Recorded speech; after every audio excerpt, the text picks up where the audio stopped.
Hey, what's up you guys, it's Dorothy and welcome back to my channel. In today's video, we're going to go into chapter 104 of Swimsuit by James Patterson and Maxine P. So let's get right into this video.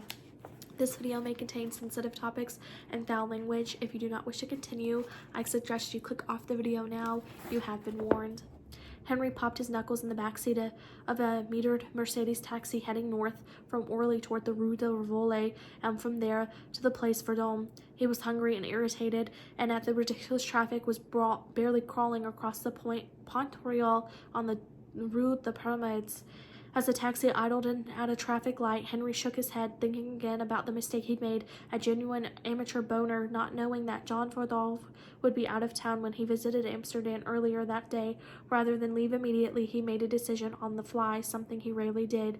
He knew that Van Heuvel had secretary. He'd met her once, and he knew she'd be locking up Van Heuvel's office at the end of the day. So he watched and waited for Mikey Helslot, with her cute little body and her short skirt to lace up boots, to lock Van Heuvel's big front door at 5 on the nose. Then he followed her in the tense silence of the canal district, only the sound of church bells and seabirds breaking the stillness. He followed quietly, only yards behind her, crossing the canal after her, turning down a winding street.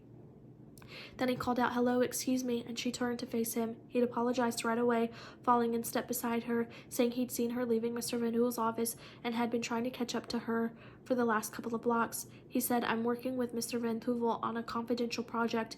You remember me, don't you, Miki? I'm Monsieur Benoit. I met you once in the office," Henry had said. "Yes," she said doubtfully, "but I don't see how I can help you. Miss Van Heuvel will be back tomorrow." Henry had told her that he'd lost Van Heuvel's cell phone number, and it would really help him if he could explain how he'd gotten the date of their meeting wrong, and Henry had continued the story until Miki Helslot had stopped at the front door of her flat. He thought of her now, holding the key in her hand, impatience showing on her face, but in the politeness and willingness to help her employer, she'd let him into her flat so that she could make the call for him to her boss. Henry had thanked her, taken up the upholstered chair in Miki's two-room flat that had been built under a staircase, and waited for the right moment to kill her. As the girl rinsed out 2 glasses, Henry had looked around the sloping bookshelves, the fashion magazines, the mirror over the fireplace that was almost completely covered with photos of Miki's handsome boyfriend. Later, when she understood what he was going to do, she wailed, "No, no, no," and begged him please not to.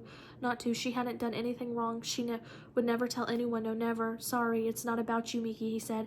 "It's about Mr. Van Heuvel. He's a very wicked man." She said, "So why do this to me?" "Well, it's John's lucky day, isn't it? He was out of town." Henry had bound her arms behind her back with one of her own bootlaces, and was undoing his belt buckle when she said, "Not that, please. I'm supposed to get married." He hadn't raped her. He hadn't been in the mood after doing Gina, so he told her to think of something nice. It was important in the last moments of life to have good thoughts. He looped another bootlace around her throat and tightened it, holding her down with his knee and the small of her back until she stopped breathing.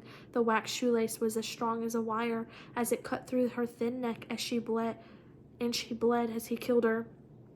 Afterward, he arranged the pretty girl's body under blankets and patted her cheek.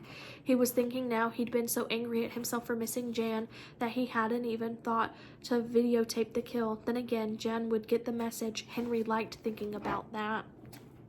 That was the end of this chapter. I will see you guys in the next video. Bye.